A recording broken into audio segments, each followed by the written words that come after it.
Olá pessoal do suporte, sou Alessandro Soares.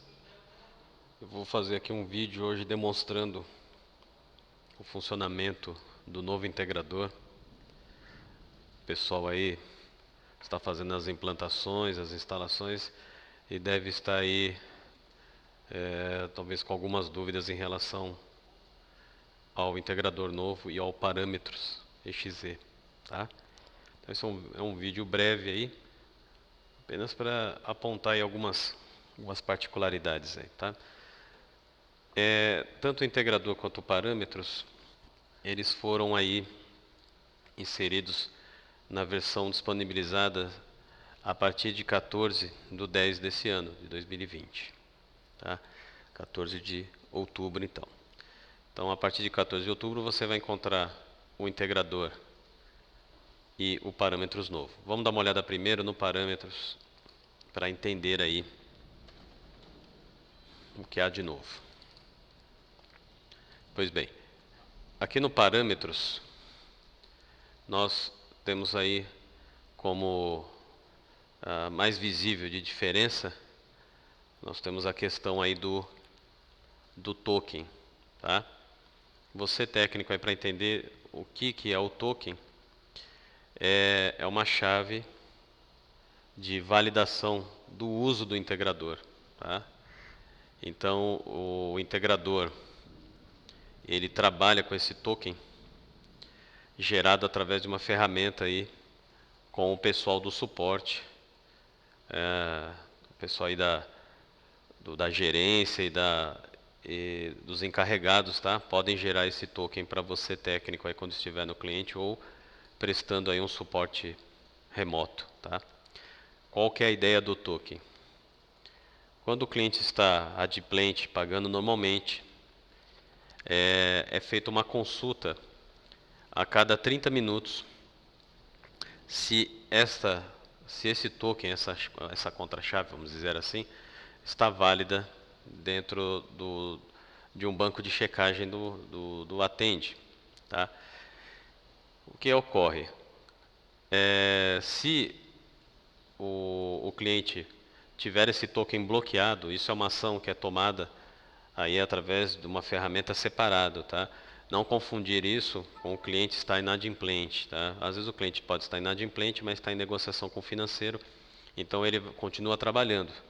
Porém, quando for determinado que há um cancelamento, que esse cliente vai parar de operar, então é acionada essa ferramenta, o sistema vai checar, né, o próprio integrador vai checar esse token e vai identificar que ele foi bloqueado. A partir desse momento, o integrador para de funcionar, ele não trafega mais nenhum tipo de informação.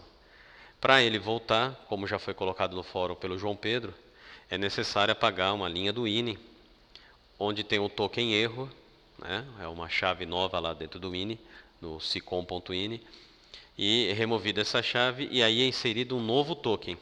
Tá? A ferramenta do token, só para vocês verem, é parecido, é essa ferramenta aqui, ó. Deixa eu só verificar aqui, ó, o token, tá? E aí o pessoal lá da gerência, dos encarregados do suporte vão informar o ID da empresa, tá? Vai colocar o CNPJ, o subdomínio, que seria, por exemplo, o que vem depois do barra sistema, né? O subdomínio da empresa, e vai gerar o token. Por exemplo, se eu colocar aqui na nossa base de teste, tá? O CNPJ da Ctrl+P, e o subdomínio que eu estou testando aqui, por exemplo, é o CTPI_5. Mando gerar o token. Ele vai criar um arquivo ini, tá? Eu percebi que o pessoal também confundiu um pouco isso, porque o arquivo ini que nós conhecemos do integrador é o arquivo que contém todos os dados, né? Os parâmetros, usuário, senha, FTP e tudo mais do integrador. Esse arquivo ini, na verdade, ele só tem o token, tá? Então, não utilizar ele como ini do integrador, não separe isso, tá? Vou aqui manter, tá? Vou abrir o arquivo. E a única coisa que interessa para a gente aqui é o que está escrito depois do token igual. Nós copiamos esse conteúdo, tá? Botão direito colar, tá? Eu reparei no acesso remoto o Ctrl V não está funcionando para essa ação. Então, botão direito manda colar e ele vai colocar o token vai estar válido, tá? Outra característica também, que já não é tão recente, mas é bom a gente informar aqui, é o seguinte: por mais que eu coloque um tempo mínimo aqui, eu quero que seja 1 segundo o integrador, tá? O integrador ele vai respeitar uma temporização mínima de 10 segundos para ambas as operações. Então, se eu abrir o integrador aqui, vocês viram que estava 1 segundo, né? Se eu abrir aqui o integrador, você pode ver que ele está em 10.000 milissegundos, tá? Ele checou isso lá na Attend e derruba a parametrização que você colocou e vai respeitar o mínimo de 10.000 milissegundos ou 10 segundos, tanto para importar quanto para exportar os arquivos, tá? Então, essa é uma outra característica desse integrador novo também.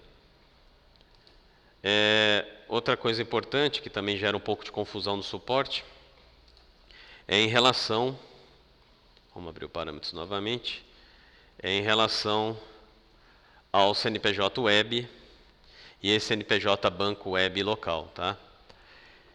Quando você for configurar o integrador do cliente, o CNPJ que será utilizado é o CNPJ Web, tá? Se o cliente utiliza apenas uma estação rodando o integrador, tá? Diga-se por estação o seguinte: há situações onde nós precisamos ter uma licença local diferente para utilizar o mesmo integrador. O que seria isso?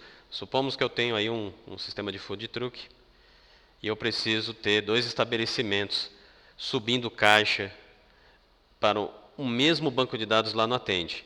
Se eu tentar rodar 2 integradores, tá, para o mesmo CNPJ, ele vai identificar que existe uma duplicidade. Há 2 instâncias rodando em máquinas diferentes, então ele bloqueia. Então foi criado esse segundo CNPJ. Então vamos supor que eu tenho uma máquina, eu tenho um estabelecimento que está rodando o integrador, para não dar esse problema, ele teria que estar com uma licença com outro CNPJ. Então, eu poderia ter aqui o CNPJ da CWD, por exemplo, e numa outra máquina ter o CNPJ do SICOM, da Ctrl-P, que é esse aqui.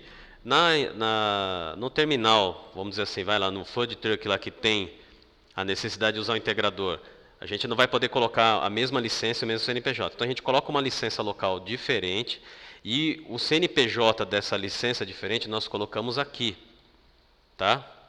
Esse CNPJ diferente vai aqui. Porém, o CNPJ web é o que vai fazer a verificação com o banco de dados do Attend. Então, por exemplo, se o meu banco é com os dados da Ctrl-P, ambos os integradores terão que ter o CNPJ web idêntico, que é o final 66 aqui, o da Ctrl-P. Porém, cada um terá uma licença local diferente. Então, aí nós vamos colocar o CNPJ diferente, que é o da licença local para esse outro terminal, tá? Então, é só nessa situação que o CNPJ Banco Web e local é utilizado. É quando há necessidade de ter uma licença diferente, tá, em algum dos pontos de venda, para que o integrador entenda, ele vai fazer uma conversão aqui, ele vai meio que burlar, né, essa verificação de 2 integradores abertos, verificando uma outra licença local embaixo, tá ok? Então, isso aí é a utilidade dessa segunda licença local aqui.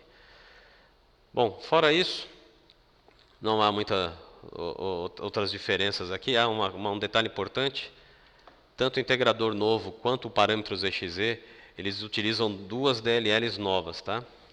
É a lib EAY32 e a outra é a... Vamos só confirmar aqui. Vamos abrir o diretório onde está salvo. Espera aí que eu vou pegar aqui onde eu tenho a versão.